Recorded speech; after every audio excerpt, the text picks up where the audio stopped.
जय हिंद। देखिए हम आपको बोले थे पीएफ अकाउंट के बारे में समझा देंगे, और पीएफ भी दो डिजाइन के होते हैं, ईपीएफ और पीपीएफ। हालांकि उसके दो और कैटेगरी है, वीपीएफ एंड जीपीएफ, उस सब के बारे में समझाते हैं। देखिए पीएफ जो होता है ना, उसको फुल फॉर्म होता है प्रोविडेंट फंड। प्रोविडेंट फंड मतलब होता है भविष्य निधि, मतलब आगे जाकर होने वाला खर्चा, भविष्य निधि। अब आप जैसे समझिए, भारत में हर इंसान छोटे या बड़े काम में लगा हुआ है, उसको पैसे मिल रहे हैं, उसकी जिंदगी चल रही है।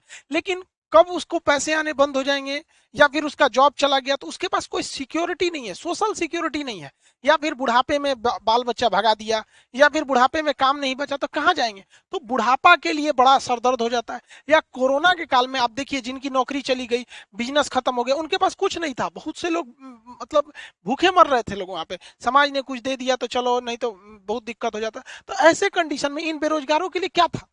तो उसी के लिए बनाया गया था पीएफ अकाउंट। ये एक तरह का गुल्लक होता है, जैसे हम लोग पैसा डाल देते हैं ना गुल्लक में, बचपन में आप लोग भी डाले होंगे, अगर हिंदी मीडियम वाले होंगे तब।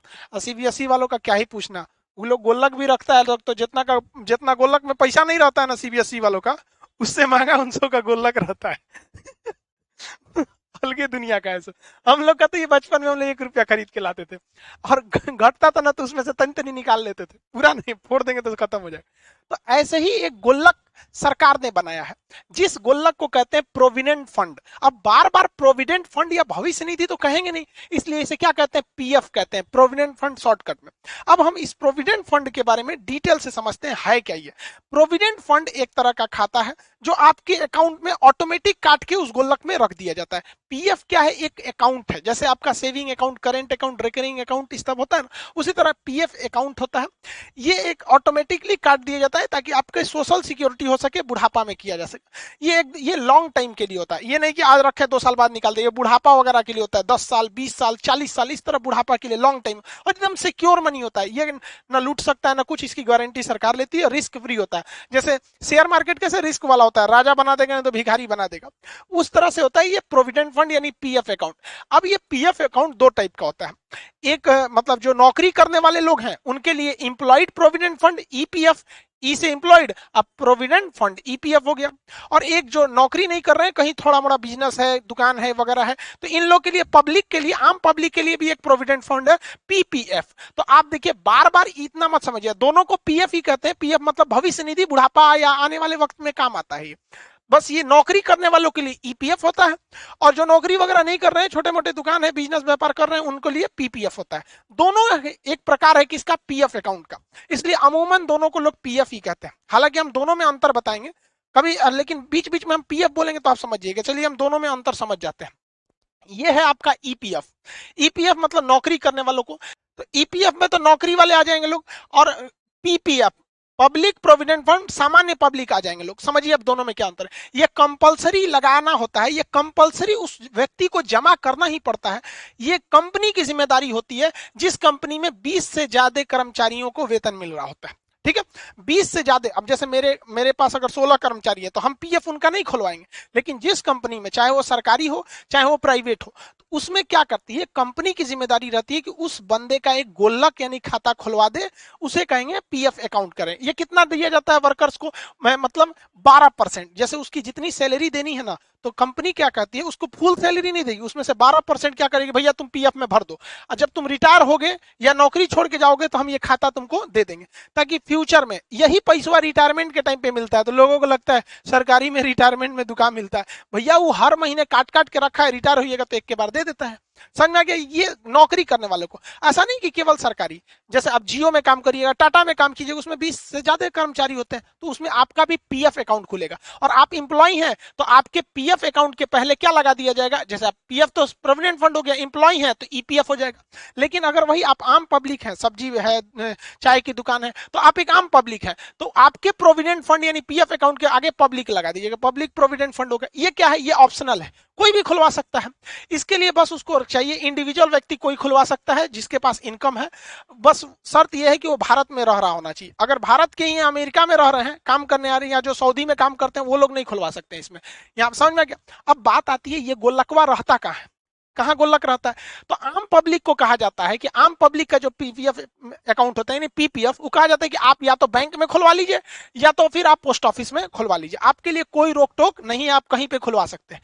लेकिन जो कर्मचारी होते हैं, इंप्लॉय होते हैं, उनके लिए एक अलग बैंक है, वो उसको दुनिया के किसी आदमी से मतलब नहीं है, उसका काम है गुल्लक रखना, उसका नाम है ईपीएफओ। ई से हो गया तो ईपीएफ तो है, ओ लगा दीजिए, EP employed provident fund organisation. EPFO एक ऑर्गेनाइजेशन है जिसका काम है जो सरकारी या प्राइवेट कंपनी में जो जो काम करता है उसका पैसा अपने पास रखता है और कहता है हम रिटायरमेंट के टाइम देंगे। हम क्या देंगे? रिटायरमेंट के टाइम, और जितना दिए है ना उसमें से और बढ़ा के देंगे।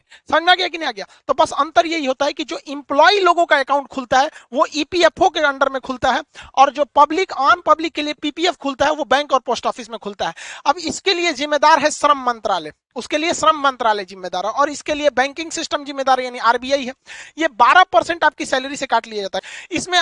इसमें आपको तो सैलरी मिल ही नहीं रही है तो 12% काटेगा क्या? अब आपका मन, आप हर महीने या हर साल आप 500 रुपया जमा कर दीजिए, या 500 से 1.5 लाख रुपया जमा कर सकते हैं। अब कोई सब्जी वाला है, अब वो सोचता है कि हम 1 रुपया कर मान के चलिए 2-2 रुपया के हिसाब से सोच रहा है, साल भर में उसका भी लगभग 700 रुपया हो जाएगा।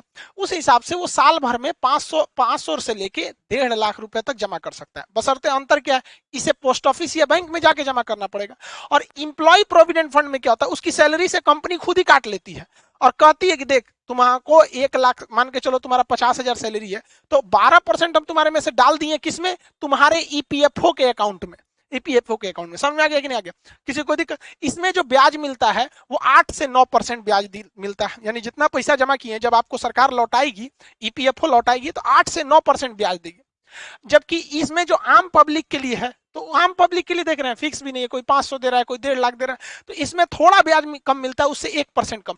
इसमें 7 से 8% ब्याज मिलता है, जबकि इसमें 8 से 9% ब्याज मिलता है। यानी ब्याज के हिसाब से देखिएगा तो इन दोनों के हिसाब से ये थोड़ा सा अच्छा ब्याज दे देता है, 1% ज्यादा दे देता है। और इन ब्याज की जो तुलना होती है प्रत्येक तिमाही होती है, हर 3 महीना पे ब्याज दर बढ़ाया घटाया जा सकता है। सरकार अगर ब्याज बढ़ा देती है तो आपको फायदा है, सरकार घटा देती है तो आपको घाटा हो जाता है। अगर सरकार कह दे कि हम 10% ब्याज देंगे तो आप ही के पैसों पे ज्यादा ब्याज मिल जाता है।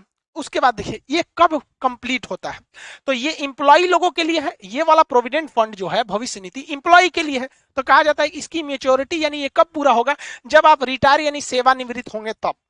अब ये तो बिजनेसमैन या छोटे मोटे व्यापारी के लिए था, ये लोग तो रिटायर होते नहीं है बेचारे, तो इनको कहा गया है देखिए आपका टोटल पैसा जो है वो 15 साल बाद लौटाया जाएगा। तो आप कहेंगे काहे लौटा रहा है, तो सुनिए ध्यान से, आपका हर महीने जो 12% ईपीएफ के रूप में यानी पीएफ अकाउंट में कट रहा था, वो जब आप रिटायर होंगे ना तो उसमें 9%, 8 से 9% ब्याज जोड़ के वही आपको दे दिया जाएगा।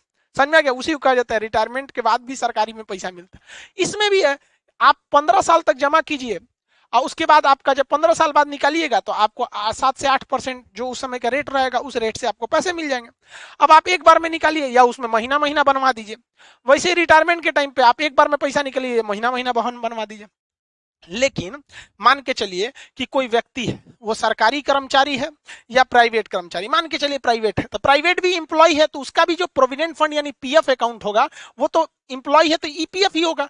अब उसको बीच में पार्शियल विड्रॉल करना है, बीच में पैसा निकालना है, उसको रिटायरमेंट तक नहीं रखना है, तब तो कम से कम 5 साल बाद वो पार्शियल विड्रॉल कर सकता है। कम से कम 5 साल रखेगा। कब?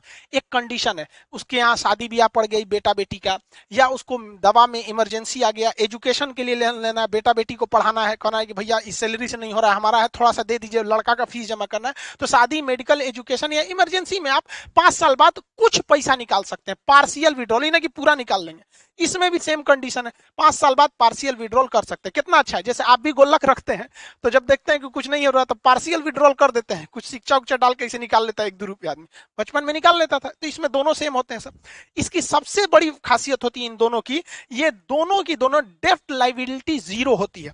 जैसे मान के चलिए कि मेरे पीएफ अकाउंट में यानी प्रोविडेंट फंड, अब वो पीएफ अकाउंट दोनों टाइप के हो सकते हैं, या अगर हम इंप्लॉय हैं तो ईपीएफ और नॉर्मल पब्लिक है तो पीपीएफ, तो दोनों तो प्रोविडेंट फंड ही है ना पीएफ। मेरे पीएफ में 4 लाख रुपया है सपोज, और हम बैंक से कर्जा लिए हैं 5 लाख रुपया, और हमारा ना खेत है ना घर है ना कुछ है। अब बैंक कहेगा हमरा 5 लाख दो, हम कहेंगे कुछ नहीं है, तो बैंक कहेगा पीएफ अकाउंट में 4 लाख है, हम पीएफ से निकाल लेंगे। तो सरकार कहती है खबरदार, पीएफ अकाउंट की लाइबिलिटी जीरो होती है, डेट लाइबिलिटी जीरो होती है। हम करोड़ों भी कर्जा ले सकते हैं, लेकिन उस कर्जे की भरपाई मेरे पीएफ अकाउंट से कोई नहीं काट सकता है। ये इसीलिए इसे कहा जाता है सबसे सिक्योर अकाउंट होता है, कोई काट ही नहीं सकता आपका यहाँ पे। दूसरा, ये ई एग्जेम्प्ट एग्जेम्प्ट एग्जेम्प्ट यानी